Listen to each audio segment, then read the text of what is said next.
कैसी शांति चाहते हो? कथा में हो, मंदिर में हो, तीर्थ में हो और घर पे ना हो, ऐसी?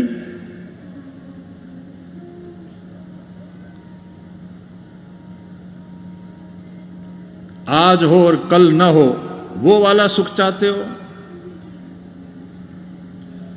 थोड़े समय तक रहने वाला आनंद चाहते हो कि नित्य आनंद की इच्छा है? तो जवाब मिलता है, मनुष्य को नित्य आनंद, नित्य सुख, नित्य शांति चाहिए। बोलो हाँ या ना? ये बात आपकी बुद्धि स्वीकार करती है ना?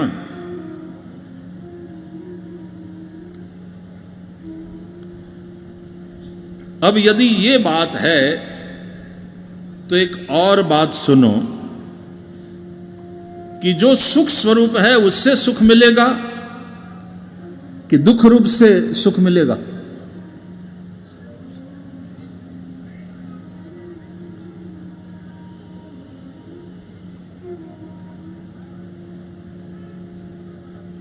आप मेडिकल स्टोर में जाकर के दुकान वाले से ये कहो कि भैया 5 किलो गेहूं देना, 2 किलो चावल, 1 किलो मूंग दाल, थोड़ा धनिया का पाउडर, थोड़ा सा हल्दी का पाउडर, थोड़ा सा मिर्च देना, 1 पैकेट नमक का डाल देना, आधा लीटर तेल वाला कोई डब्बा हो तो दे दो, थोड़ा घी दे दो 200 ग्राम। तो आदमी क्या कहेगा कि तुम्हारी मति मारी गई है। ऊपर जरा देखो तो सही, ये मेडिकल स्टोर है, ये दवाइयों की दुकान है, यहां दवाइयां मिलती है। तो भाई उसी प्रकार ये जो संसार है वो दुख की दुकान है। ये व्यास जी लिखते हैं, असार खलु संसार दुख रूपी विमोहक। यह संसार असार है, दुख रूपी है, लेकिन उसका स्वरूप ऐसा विमोहक है कि हमारी मति जैसे मारी गई है कि दुख रूप संसार से हम सुख चाहते हैं।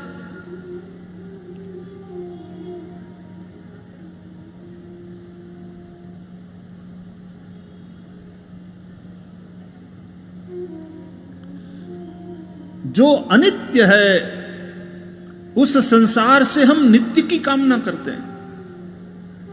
ये हो सकता है क्या? अनित्य से तुम्हें नित्य कैसे मिल सकता? दुखरूप संसार से तुम्हें सुख कैसे मिल सकता है?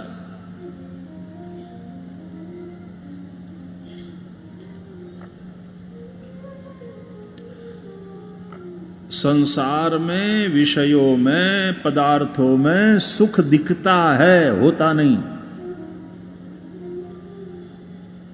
इसलिए शास्त्रों में संतों ने समझाया है कि वो जैसे मृग मरीचिका, मृग जल,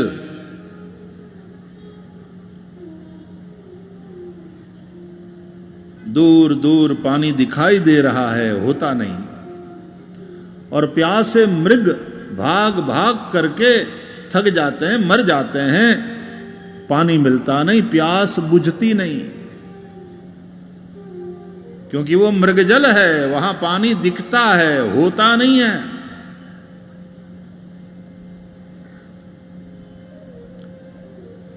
संसार में सुख दिखता है, होता नहीं है।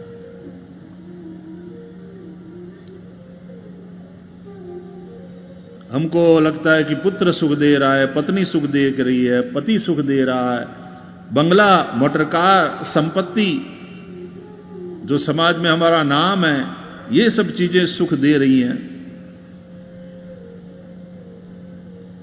पहले सुख दुख की व्याख्या सुन लो।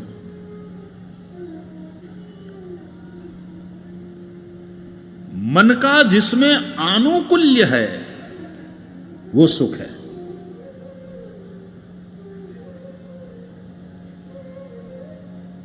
मन माफिक होता है,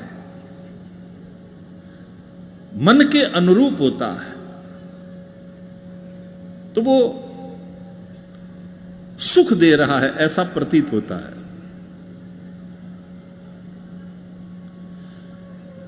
यदि बेटे में ही सुख होता तो बेटा जब छोटा होता है तब सुख दे रहा था, पैदा हुआ सुख हुआ, बड़ा उसको बढ़ते देखकर सुख हुआ, उसको खेलते मीठा मीठा तोतरा तोतरा बोलते सुनकर, उसको खेलते देखकर सुख हुआ। और वही लड़का एक दिन जब बड़ा हो जाता है, बाप के कहे में नहीं है, माँ बाप की आज्ञा के बाहर है,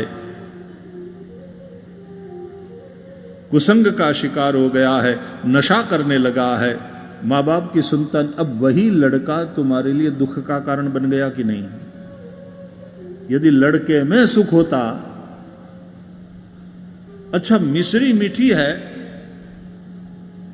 तो आज मीठी लगेगी और 15 दिन के बाद वो कड़वी लगने लगेगी। पानी यदि बुझाने के स्वभाव वाला है तो पानी आज बुझाएगा और 1 महीने वाला पुराना पानी नहीं बुझाएगा।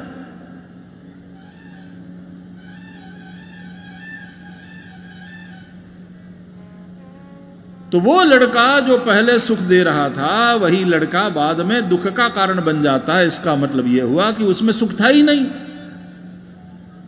हमको दिख रहा था, क्योंकि शुरू शुरू में हमारे मन के अनुकूल सब बातें हो रही थी।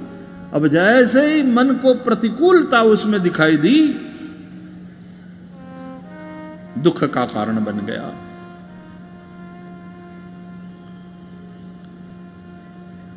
जो सुख दे रहा था अब वही दुख देने लग गया।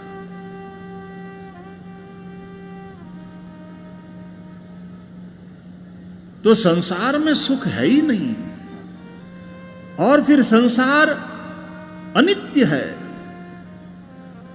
तो अनित्य और दुख रूप संसार से हम नित्य सुख की कामना कैसे कर सकते हैं? मेडिकल स्टोर है, वहां धनिया पाउडर मिलेगा,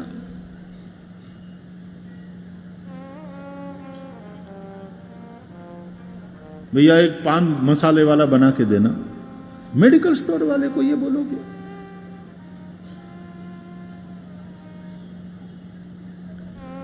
असारः खलु संसारः दुख रूपी विमोहकः।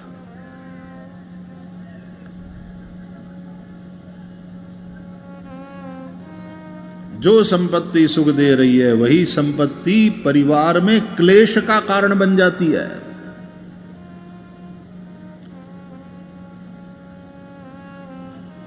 परिवार में कलह और अशांति घुस जाते हैं।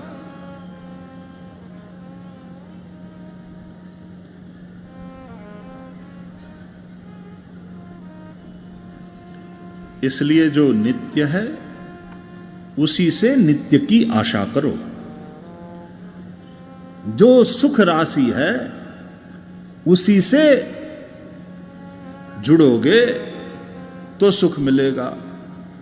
जो आनंद सिंधु है उससे अपने आप को कनेक्ट करोगे तो नित्य आनंद का अनुभव करोगे।